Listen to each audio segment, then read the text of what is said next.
আজ আমরা বিশেষভাবে সৌভাগ্যবান এবং সম্মানিত যে বাংলাদেশের তিনবারের নির্বাচিত প্রধানমন্ত্রী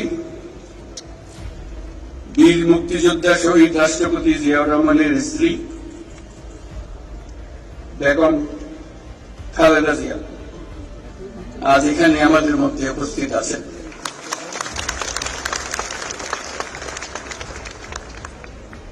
এক যুগ ধরে তিনি এই মহাসম্মেলনে অংশগ্রহণ করার সুযোগ পান নাই, আজকে সুযোগ পেয়েছেন। আমরা সবাই আনন্দিত এবং গর্বিত যে আমরা এই সুযোগ দিতে পেরেছি। শারীরিক অসুস্থতা সত্ত্বেও এই বিশেষ দিবসে সবার সঙ্গে শরীর খাওয়ার জন্য আপনাকে আবারও ধন্যবাদ।